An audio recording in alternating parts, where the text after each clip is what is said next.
Whatto chaps, and welcome to Dirt Rally. I've been talking to friends about this a fair bit in the past few weeks, and I've been trying to convey that feeling of speed that I get when I'm in the game to varying degrees of success. So today, we're going to the lovely Welsh countryside, the Bydno Moorland stage, and we're taking two Lancias with us.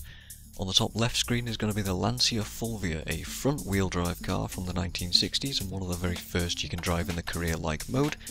And in the bottom right is the Delta S4, a four-wheel drive Group B monster from the 80s. We're going to start them off at exactly the same time and just check out the difference in speed between these two machines. This isn't much of a race. It isn't a race because obviously the Delta's going to absolutely thrash the poor Fulvia, but it'll be interesting to see by just how much. What I failed to explain to friends is this extreme difference you feel between the two cars.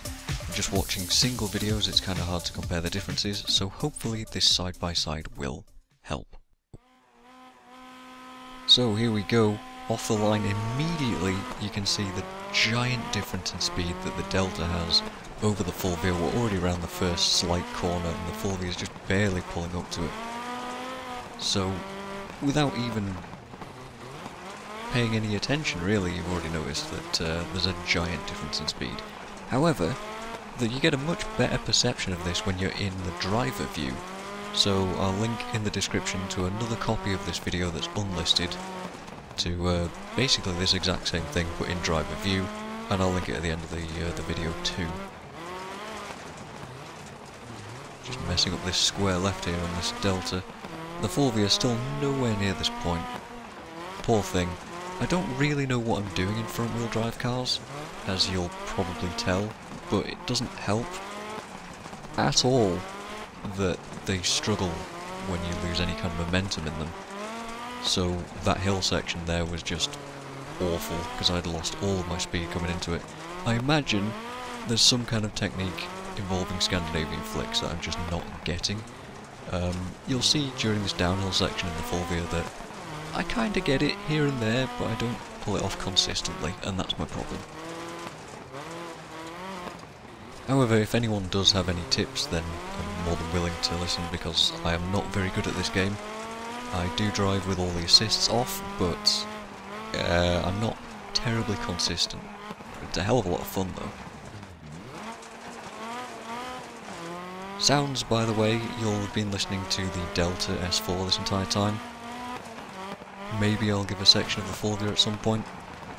I mean, you'll hear the Fulvia at the end anyway when the Delta's finished running.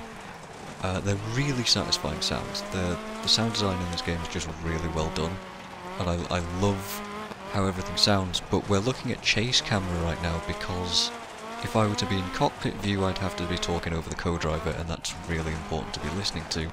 So unfortunately, we haven't got the real perception of what it's like to drive these things. I mean, it's still a game and I'm driving with a gamepad, so, I mean, there's only so much I can do. But it is also nice because the out-of-car chase camera sounds are so satisfying as well, and I realise I've been talking over them this entire time, but hopefully I'll let you listen to it. Well, I mean, now, why not? As I ruin this acute right. Good job, me.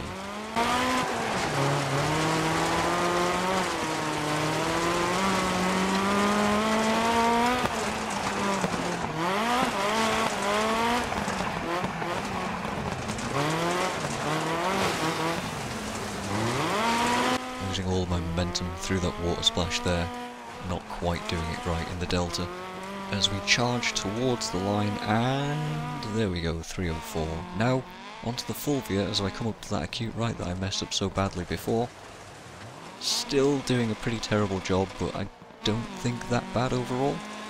Who knows, I mean, you can be the judge of that. Front-wheel drive cars, unfortunately, rely so much on momentum, and I just don't get it.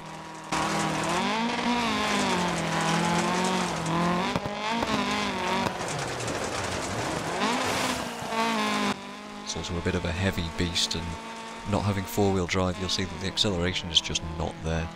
Four-wheel drive is so forgiving, and you can tell just why it became so prevalent in rally. As we cross the line at 3:46, a massive difference there, 42 seconds, thereabouts, give or take.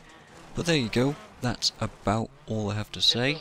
Hope you guys enjoyed this video, and it's a really satisfying game to play, especially when you get things smoothly done, and those corners are really, really fun to play with. Alright, see you guys next time.